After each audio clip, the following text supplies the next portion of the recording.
우리가 원하는 것을 이룰 수 있을 정도로 큰 운을 줄 수 있는 존재는 신이에요.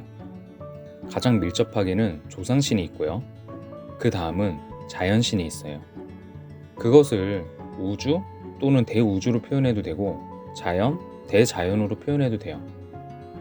이제부터 이야기할 내용은 지난 편에서도 말씀드렸듯이 정말 이런 거 안 믿어도 될 정도로 타고난 운이 매우 좋고 실제로 남들이 부러워하는 멋진 인생을 살고 있는 사람들은 남들한테 티를 안 내서 그렇지 이런 것들을 지나칠 정도로 맹신하고요. 오히려 이런 것 좀 배우고 행동에 옮겨야 하는 타고난 운도 안 좋고 맨날 개입되는 운에 치여서 힘들게 사는 사람들은 치를 떨면서 부정하더라고요. 하지만 원하는 것을 이루고 싶고 멋진 인생을 살고 싶다면 경청하시길 바래요. 왜냐면 이제부터가 진짜 핵심이니까요. 우선 조상신에 관해서 먼저 이야기해 볼게요. 대부분의 사람들은 사람이 죽으면 끝인 줄 알죠. 하지만 사람이 죽으면 살아있는 사람이나 죽은 사람이나 인생 2막이 시작돼요. 죽은 자는 육체적으로는 볼 수 없는 존재가 되지만 저승에서 새로운 인생이 시작되고요. 많은 일들을 하는데 그중 우리랑 밀접한 일이 자손들의 삶에 개입을 하게 돼요. 그리고 살아있는 자손은 그 죽은 조상이 영향을 받게 돼요. 우리가 살면서 꿈에서 조상이 로또 번호를 알려줬다는 이야기는 심심치 않게 들어봤을 거예요. 실제로 이런 일이 종종 있어요.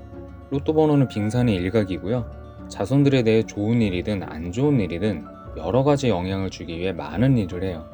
로또 번호를 알려주는 것 같은 직접적인 암시를 해주는 것뿐만 아니라 자손이 하는 일에도 보이지 않는 도움의 손길을 줘요. 로또 번호도 알려줄 수 있는 존재가 뭔들 못하겠어요. 귀인을 붙여주기도 하고요. 앞길을 잘 열어줘요. 사업이나 장사를 하는 사람은 번창하도록 도와주고요. 직장에 다니는 사람도 승승장구하게 만들어주기도 해요. 특히나 예뻐하는 자손은 너무 좋은 배우자와 인연을 맺게 해주기도 하고요. 헤어지지 않게 꽉 붙들어주기도 해요. 그뿐만 아니라 시험운, 합격운, 건강운, 대인관계운 등등 조상의 힘이 안 미치는 곳이 없어요. 그런데 중요한 것은 조상의 힘이 그냥 발휘가 되는 게 아니에요. 우리가 만들어야 해요. 그리고 제대로 만들기 위해서는 이 원리를 이해해야 하는데요. 만약 조상 중에 소위 만석군, 천석군이라고 할 정도로 부유했던 조상이 있었고 이 조상을 그럭저럭 잘 모셔왔다면 보통은 자손들도 부자로 살아요. 그 조상의 힘이 전달이 되기 때문이에요. 만약에 조상 중에 고위간직이 있었다던가 학문적으로 뛰어났던 분이 있었다면 마찬가지로 자손들의 대부분 학벌도 좋고 직업도 꽤 훌륭해요. 또 어떤 사람의 부동산에 대해 공부도 잘 안 했는데도 정말 부동산 투자로 매번 성공하는 사람이 있다 하면 그 사람 조상 중에 풍수의 대가 같은 분이 계신 거예요. 그리고 그럭저럭 조상을 잘 모신 집안인 거예요. 그런데 만약에 조상을 나몰라라 했다 하면 그 힘이 자손한테 발휘가 안 돼요. 왜냐면 조상이 그 힘을 잃어요. 또 반대의 예시로 조상 중에 이렇다 할 분들이 없다 해도 우리가 지속적으로 힘을 주는 행위를 하면 조상의 힘이 생겨요. 그리고 그 힘은 자신에게 힘을 준 자손에게 발휘해요. 이게 조상의 힘의 운영 원리예요. 조상 중에 큰 인물이 있었다면 그럭저럭 해도 그 힘이 유지가 된다고 했는데요. 조상 중에 그런 분이 없다면 그럭저럭 모시는 걸로는 큰 효과가 없어요. 대부분의 사람들이 제사만 잘 지내면 조상을 잘 모신다고 생각을 해요. 그런데 이거 정말 잘못된 소리예요. 엄밀히 말해서 제사는 안 지내도 돼요. 제사를 통해서 조상에게 주는 에너지의 힘은 그렇게 크지 않아요. 제사 안 지냈다고 자손도 작살내진 않아요. 그런데 지방 작살나는 경우가 있죠. 바로 장소예요. 산소에 문제가 생기거나 산소를 함부로 옮기거나 하면 자손도 목숨까지 걷어가거나 병신을 만들어버려요. 그보다 더 무서운 게 한이 많은 상태로 죽은 조상 혹은 죽어서 한이 생긴 조상을 몰라주는 거예요. 이 한 많은 조상이 있으면 차라리 죽는 게 나을 정도로 자손들의 앞길을 아주 꽉 막아놔요. 근데 한순간에 막는 게 아니고 가랑비에 옷 젖듯 서서히 그리고 확실하게 막아버려요. 그럼 자손들은 계속 하향세의 길을 가는 거예요. 우리가 갑자기 큰일을 겪게 되면 아무리 교회를 다니건 절을 다녀도 무당집에 한번 가볼까? 라는 생각이 들 수도 있잖아요. 근데 그런 생각도 못하게 아주 눈치 못 채게 천천히 단계적으로 자손들의 앞길을 막아요. 그리고 행여나 나중에 일을 안다 해도 손도 못 쓸 지경에 다다라서야 알게끔 해요. 그래서 옛말에 집안 보고 결혼해야 한다는 게 이런 거예요. 만약 조상 중에 호랑이, 멧돼지 같은 산짐승이나 뱀에 물려서 죽은 조상이 있으면 그거 안 풀어주면 그 조상은 자손들 대대손손 괴롭혀요. 아주 잔인하고 징그럽게 괴롭혀요. 희망 고문도예요. 이게 어떻게 보면 죽는 거보다 무서운 거고요. 그리고 요즘엔 꽤나 많은 사람들이 이 상황에 놓여 있어요. 그런데 우리가 조상에게 힘을 얻으려면 이 원리를 이용하면 돼요. 솔직히 말해서 조상은 올바르고 훌륭한 무당을 통해서 굿을 통해서 조상 대우를 해주는 게 조상이 힘을 얻고 우리가 조상에게 도움을 받는 제일 효과적인 방법이에요. 그런데 굳이 한두 푼 드는 것도 아니고요. 그리고 제가 올바르고 훌륭한 무당을 통해서 라는 말을 했는데요. 대한민국에 이 올바르고 훌륭한 무당이 몇 명 없어요. 대부분의 무당은 점이나 잘 보지 이런 거 풀어낼 능력도 없고요. 사실 돈만 낭비하고 끝나는 게 아니고 오히려 조상들 들쑤시는 꼴이 돼요.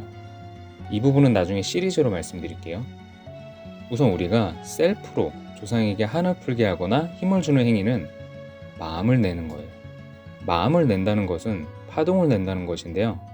조상신은 영적인 존재이기 때문에 이 파동 에너지로 힘을 얻어요. 우리랑 달리 서양은 자신의 성씨에 대한 자부심을 갖고 있는 사람이 많고요.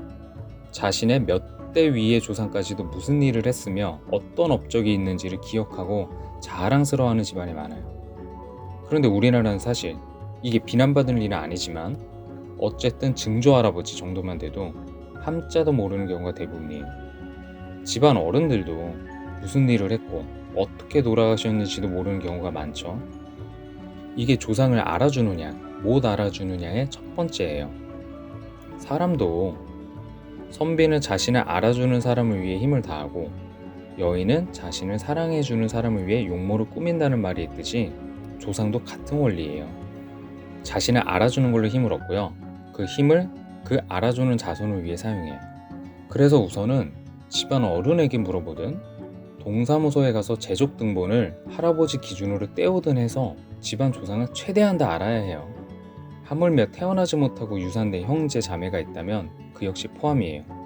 이게 왜 그러냐면 꼭 나의 직계 조상이 아니더라도 어쨌든 우리 집안 사람이면 영향을 줘요. 나쁜 영향을 주기도 하지만 좋은 영향도 줘요.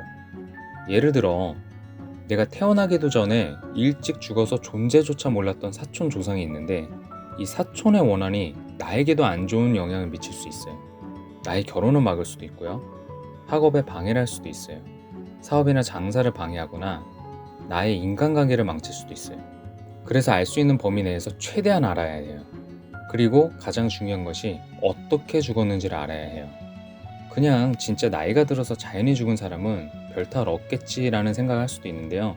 그 사람이 죽기 전에 한이 있었다던가 하면 그런 부분도 알아야 해요. 이런 것도 영향을 미치거든요. 이렇게 싹 다 알아냈으면 그 다음은 기도예요.